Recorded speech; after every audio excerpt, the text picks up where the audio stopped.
Hi hello welcome to my channel B Bindaas. ಇವತ್ತು ನಮ್ಮ recipe ಬಂದು ಕ್ಯಾರೆಟ್ ರೈಸ್ ಹೇಗೆ ಮಾಡೋದು ಅಂತ ನೋಡೋಣ ಬನ್ನಿ. ಇದಕ್ಕೆ ಬೇಕಾಗಿರುವಂಥ ಇಂಗ್ರೀಡಿಯೆಂಟ್ 4 ಕ್ಯಾರೆಟ್, ಅರ್ಧ ಇಂಚು ಶುಂಠಿ, ಒಂದು ಈರುಳ್ಳಿ, ಒಂದು ಟೊಮೊಟೊ, ಸ್ವಲ್ಪ ಕೊತ್ತಂಬರಿ, ಒಂದು ಗಡ್ಡೆ ಬೆಳ್ಳುಳ್ಳಿ. ಫಸ್ಟಿಗೆ ಬಾಣಲಿ ಇಟ್ಕೊಂಡು ಎಣ್ಣೆ ಹಾಕ್ಕೊಳ್ತಿದ್ದೀನಿ ನಾನು.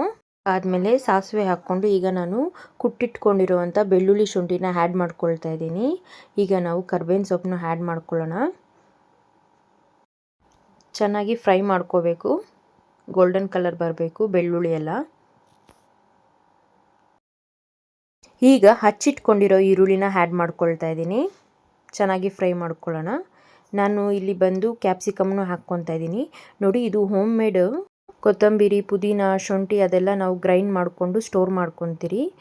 ಬೇಕಾದಾಗ ನಾವು ಆ ಥರ ಯೂಸ್ ಮಾಡ್ಕೊಳ್ತೀರಿ. ನೋಡಿ, ಈಗ ನಾನು ಟೊಮೊಟೊ ಮತ್ತು ಸಾಲ್ಟ್ ಹಾಕ್ಕೊಳ್ತಾ ಇದ್ದೀನಿ. ಚೆನ್ನಾಗಿ ಫ್ರೈ ಮಾಡ್ಕೊಳ್ಳೋಣ. ಈಗ ಕ್ಯಾರೆಟ್ನ ಹಾಕ್ಕೊಳ್ಳೋಣ. ಕ್ಯಾರೆಟ್ ಹಾಕ್ಕೊಂಡು ಹೋಗ ನಾವೇನು ಮಾಡಬೇಕಂದ್ರೆ ಅದಕ್ಕೆ ರುಚಿಗೆ ತಕ್ಕಷ್ಟು ಖಾರ, ಉಪ್ಪು, ಸ್ವಲ್ಪ ಟೇಸ್ಟ್ಗೆ ಗರಂ ಮಸಾಲ ಪೌಡರ್ ಇದ್ರೂ ಅದ್ರ ಮೇಲೆ ಹಾಕ್ಕೊಳ್ಳಿ. ಸಿಮ್ಮಲ್ಲಿ ಇಟ್ಕೊಂಡು ಚೆನ್ನಾಗಿ ಮಿಕ್ಸ್ ಮಾಡ್ಕೊತಾ ಇರಬೇಕು. ಈಗ ಗಾರ್ನಿಷ್ಗೆ ಕೊತ್ತಂಬರಿ ಕೂಡ ಆ್ಯಡ್ ಮಾಡ್ಕೊಳ್ತಾ ಇದ್ದೀನಿ. ಈಗ 15 ಮಿನಿಟ್ಸ್ ಕ್ಲೋಸ್ ಮಾಡಿ ತೆಗಿತಿದ್ದೀನಿ. ನೋಡಿ ಆಗಿದೆ. ಈಗ ರೈಸ್ ಹಾಕ್ಕೊಂಡು ಮಿಕ್ಸ್ ಮಾಡ್ಕೊಳ್ತಾ ಇದ್ದೀನಿ ನಾನು. ಸ್ಪೆಷಲ್ ಆಗಿರುವಂಥ ಕ್ಯಾರೆಟ್ ರೈಸ್ ರೆಡಿ. ಖಂಡಿತವಾಗ್ಲೂ ಇಷ್ಟ ಆಗುತ್ತೆ. ಟ್ರೈ ಮಾಡಿ, ಶೇರ್ ಮಾಡಿ, ಲೈಕ್ ಮಾಡಿ, ಸಬ್ಸ್ಕ್ರೈಬ್ ಮಾಡಿ. Thank you for watching.